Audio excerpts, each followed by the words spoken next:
Hello, everybody. I'm here with Piper. Piper is 9 days old today. She has hiccups. Oh, hiccup.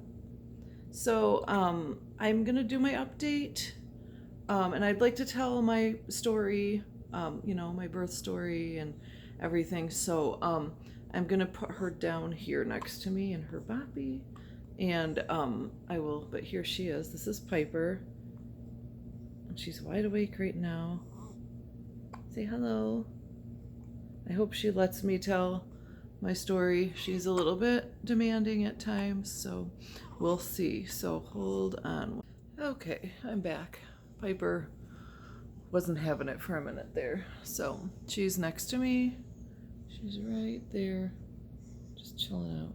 Oh, she's smiling. Are you smiling? What do you see? Oh, sorry. That's cute. She's tired. So anyway, okay, so I'm gonna start the night before. The night before the C-section was July 8th, and that was the day I dropped my daughter off for to leave for basic training, and we went to the hotel and saw her. And my sister, one of my older sisters, and my nephew drove me home. And on the way home from saying goodbye to Alexis, I started having contractions that were like hurting. And I was like, I was actually kind of nervous because they were coming quite frequently, and they were like hurting and like feeling like a lot of pressure in like my like butt and crotch area. So I was concerned, but by the time I got home, which that hotel is probably it took us a while. There's a lot of construction, and I had to pick my car up and drove back home. And by the time I got home, they weren't so bad. They were kind of like sporadic and not like real bad. So I don't know if it was more like maybe me being like kind of upset about leaving her at the hotel, and maybe that might have brought it on. I'm not real sure, but either way. So then no, the kids weren't with me. Obviously Alexis was at the hotel, and Ruby was we had to drop her off at my in-laws because they decided that my C-section should be early. They wanted me to be the very first one, and as I've said before, the hospital is like an hour and a half drive. So we didn't want to have to drop her off with my in-laws in the morning. We thought we'd just do it right then. So anyway, so it's just me and my husband, and it was a really, like, believe it or not, it was really still scary because, like, in my head, like, thinking what could go wrong at the point that I was at. We have been through a lot, and it's just, it still makes me emotional, but I just was afraid that, like, something would happen between, like, going, like, I don't know. So the next morning, I hadn't felt her move, and that really scared me, and I started to get panicky. So I decided I didn't really want to freak my husband out. So when he went to get in the shower, I used my heartbeat monitor for the last time, and I really couldn't hear it. And I was like, this cannot be happening. Not now, not the morning we're supposed to be induced. And then I did feel her kick once, and then I did think I heard the heartbeat, but it just sounded like it was in a different place. So then when we got in the car to go, I started feeling her move, and I felt a whole lot better. But it's very stressful, very emotional, worrying that even at the last minute that something bad was just going to happen. So, okay, so we got to the hospital, and they like immediately took me back to, they wanted to, me and him to come back to the little curtained room where there's other people that are going to be in other curtained areas. Well, guess what? I was in the exact same curtained room, which was the very first one when you walked through the door, that I was in when I was waiting for my D&E with Olivia last year.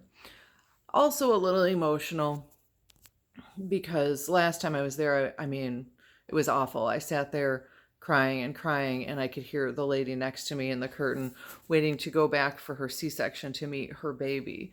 And I was waiting, to go have a D&E because my baby was no longer alive. So, but I tried to like get past that, and like the anxiety from like the thought that I was about to have surgery was enough to like keep me, thinking about that instead. So, they gave me the IV and they shaved the area where they're going to be cutting, for the surgery. And they had me hooked up to monitors, and I did have some contractions, and the baby's heart rate was still in the lower, range, which, everyone says is boy, but I have proof here that it's not. So anyway, then they it's hard to remember everything. I had a lot of different people come and talk to me, like anesthesiologists, and they talked about what kind of thing they were going to do, because they can do either the spinal, the epidural, or the spinal and epidural. And they said it just depended on your situation and what they thought they were going to have to do. So I talked to them, and I talked to the doctor and a couple different nurses. And so anyway, so finally it was time to go back. And I had to go back alone because, the husband can't go back right away. They have to wait until you're like kind of in the middle of the surgery or like a little bit through. All right, hold on one second. I'm going to try to calm her down. Okay, we'll see if she stays calm. Okay, so then they wheeled me back, and they transferred me to a really skinny bed thing to do the epidural, they decided to do the spinal for me. And one of the doctors had asked if he could feel my belly to estimate the baby's size, and he did, and he said, okay, that's between an 8.5 and 9 pound baby. And I was like, okay, maybe. I mean, my belly was pretty big. So, anyway, so they went, and the scariest part for me was probably the epidural, or spinal, anything going into your back. I've had them before with my other kids, but it's different when you're in pain. Like the other 2 times I was in labor when I had the epidural, and it was my choice because I was in so much pain with the labor, and I had been in labor for so long. This time it was like you're going in and you're not in any pain, so it's like kind of just, ugh. But it really didn't hurt, and they were very good. They did good, and they did the spinal, and it was a weird feeling because I could feel my legs going warm, and it was just like, ugh, I don't know. But anyway, then they laid me down, and they put the drape up, and it just started, and the surgery started, and that we gave one of the anesthesiologists my camera, and my husband used my phone, and the anesthesiologist took pictures over the drape for us because my husband didn't want to. So it's kind of cool. We have pictures of the actual C-section and the baby coming out, and like all that cool stuff that we just at the time he wasn't comfortable taking because he was afraid he would like pass out. So we have a lot of pictures, and they're pretty good. So anyway, so yeah, they went in, started doing it. My husband came in. I was like uncontrollably shaking. I don't know if it was heart, they said the spinal does that to you. So it was probably partially the spinal and fear. I kept looking behind me at the monitors to make sure my own heart rate and like blood pressure and everything was good. And they were very reassuring. Every time my blood pressure was lower than they like to see it, they just made it, they had a IV with the medicine to make it higher. So it was very, it was good. And then they asked us who wanted to announce the gender, and we just said, you guys can do it. We don't care. Like they wondered if maybe he wanted to announce to me. Anyway, so the baby, they're like, here comes the baby, and we could hear her gurgle, and then they just said, oh, it's a girl. And my husband had tears and like he was really happy just to hear her cry. And it was very emotional for him. I was more like I said, I was just like shaking, like just wanting to get done with the surgery, but I was very happy too. And they said, oh, she looks like a butterball. She looks big. And they had Brandon go over where she was, to like the warmer, and they called out like her weight. It was 813, and you know, they didn't do her length till later, but her, yeah, I could hear her, you know, crying and stuff, and then they decided to take care of everything else in my body. So they had found adhesions that were from like my bowel, hold on, to my uterus, and like on the left side, and then there was more like other stuff on the right. Like they had trouble finding my tubes because I wanted to have my tubes removed for you know, reproductive, you know, so we won't have any more kids. And hey, oh boy, hold on one. Okay, attempt number what, 4? Anyway, I think she's okay now. So yeah, so they found adhesions like all over, and they had a really hard time getting to my tubes and everything. So I'm assuming that that was from my C-section and the ovary removal, and they did find that my left ovary, which I had removed in 2010, did have a remnant. There was still a tiny bit of an ovary there, and then they did look at my cyst on the right, and they decided to take it out because she said it looks fine, like it looks like a regular just dermoid cyst, but the size of it, they decided might cause me more trouble, so they decided just to take it off. Hacked it right out. Still have the ovary. They removed my tubes. The whole surgery took almost like 3 hours, maybe more, which it's supposed to only take like 1. And the spinal is not the type of medication that lasts as long. Like the epidural lasts longer. So they were kind of like afraid that they were going to have to put me under if I started feeling it. But I didn't end up feeling much. I did feel like tugging and stuff, and I started getting kind of like nervous. So they let me, once the baby was out, they let me have like nitrous oxide on a mask, and that helped a lot. And then, so anyway, while they're doing all this, my husband Brandon brought the baby over to like hold by me so I could. They asked if I wanted skin to skin, but honestly, at that point, I was just shaking so much, and I just wanted to be done with the surgery that I declined. And I said no, I'd rather Brandon hold her. So anyway, we got to look at her, and while they were finishing up the surgery, I thought they did a really good job. And my cyst is gone, which is awesome. Like I said, I was worried about that. I still have the ovary, which means I won't go through menopause just yet. No more tubes. That was very tough. We definitely I mean, you know, in the grand scheme of things, like this isn't how we had planned. Like we would have loved to have another baby, but at my age and with my health and the fact that a year ago I was just getting out of the ICU, it just isn't meant to be, and it's better if I focus on my health now. If something changed and we really wanted to have another, which it won't, but if we really decided to, I mean, I still have an ovary, so there is IVF. Not gonna happen, but it's there, the possibility. So anyway, I can go to, then they closed me up. Did not use staples. They did sutures inside that dissolved or will dissolve, and like tape on the outside.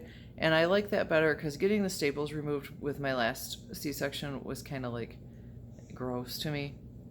Whatever. Anyway, so yeah, it went good. It was a good.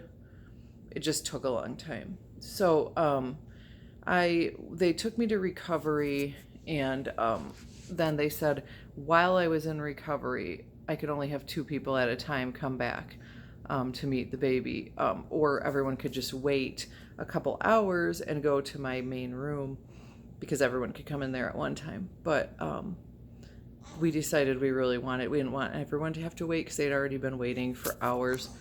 So my husband went and got, first he got Ruby, our 8-year-old, and he brought her back, and she was so excited and so happy. Even though she wanted a brother, she couldn't believe like how cute the baby is, and she really, you know, was happy. So we let her hold the baby first, and then everyone else came back 2 by 2 and met the baby.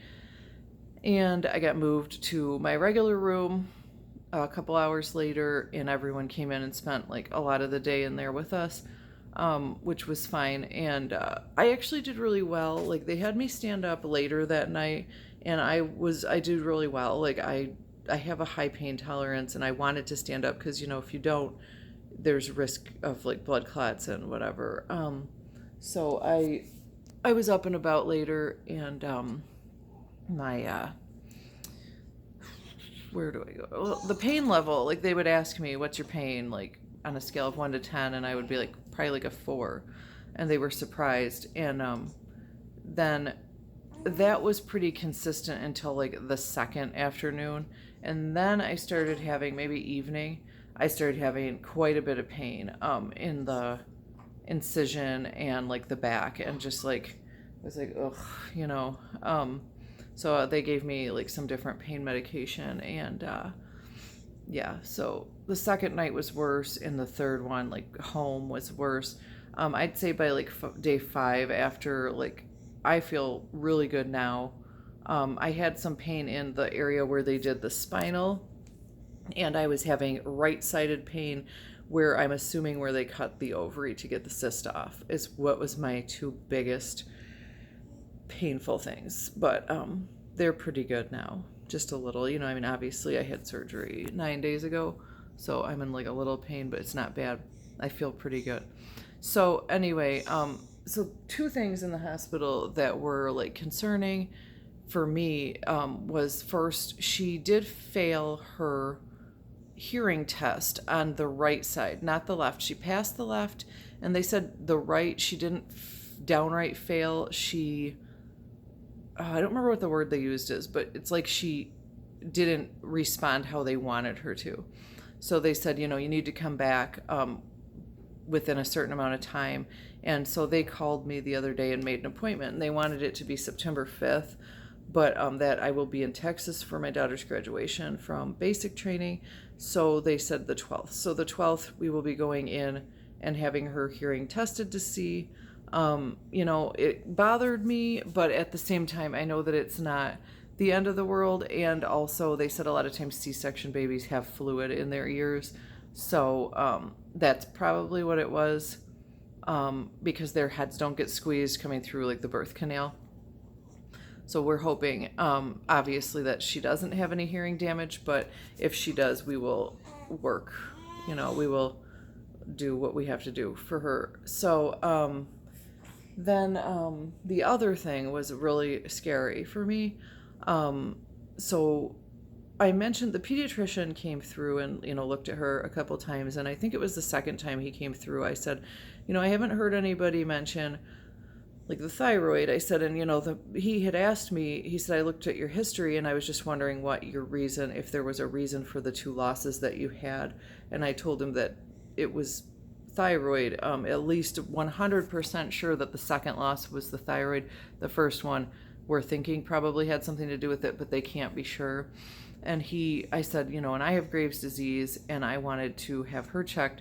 So they did do it, which kind of surprised me that they weren't going to do it without me saying anything, because I thought that was kind of like the whole reason I was going there, was because I was high risk for that reason, but whatever. So they checked her. They had someone come in and take blood from her, and a couple hours later we got the results, and the nurse that was in the room, which is the nurse that I had for my other losses, and she said, you know, these levels look really high.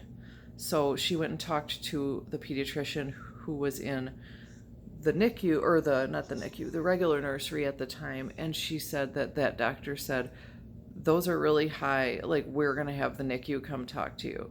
And it scared the shit out of me, because my levels had been really high, and I just was like, oh my God, she has the thyroid problem, and she's going to have to go to the NICU. And so I was alone, because Brandon had come home to let the dog out, and I was like freaking out. Luckily, he got back right around that time, but I was like shaking, like in tears. So the NICU doctor came down right away, and they said, you know, it's okay. We talked to the pediatric endocrinologist here, and they said that it's actually normal for a baby to have those ranges. For an adult, those would be really high. For a newborn, it's normal. So, but we still want you to check back with your pediatrician when you get home. So they made us an appointment with our pediatrician, and we did have her checked again when we came home, like the day we came home or the day after, and she is fine. She does not have any thyroid problem as of right now, and I feel very good about that, obviously. So, but that was a very scary moment for me, just because, you know, if you look at hyperthyroid with those high levels in a newborn, it's like heart failure. And I just couldn't even bear the thought of that. So, and as far as me, my recovery, like I said, I feel good. The baby's good. She is kind of fussy. She is definitely feisty. And I know she's newborn, so it's not a big deal, obviously, but she is definitely fussier than my other, at least our younger daughter. But that was a hard one to follow because she was really quiet. So, but she's a good girl, and she sleeps good at night, and she eats good. She just gets very angry. So anyway, and me, I'm my like main concern at this point for myself is that since the birth, probably for the last 2 days, I have been having heart palpitations again. And I do believe that insurance will pay for my thyroid blood work to be done on the 21st, which is in like 3 days. So I definitely will be going to get my thyroid checked. I am a little nervous about a postpartum thyroid issue, and that scares me. So yeah, I'll keep you updated on that one. And now I would show you, like, because I'm not like ashamed of my postpartum body at all. But I would show you like what I look like as far as, but I obviously don't have the phone on a stand, so I can try to show you. 9 days postpartum, I still have the belly. So for those of you who don't know, you do still have the belly afterwards. It's okay. It'll go away someday. You know, it's gotten a lot smaller. I think I've lost with delivery delivery and now, I think I've lost about 20 pounds. I think maybe more, no, about 20. And that's pretty good. I don't mind that weight loss. I still have a ways to go, but I'll get there. So yeah, I'm going to keep you guys updated. I know my updates won't be as exciting from now on because I'm not pregnant anymore, but I definitely will still be updating with Piper updates and, myself, I guess, my thyroid and stuff. So I will definitely talk to you guys later.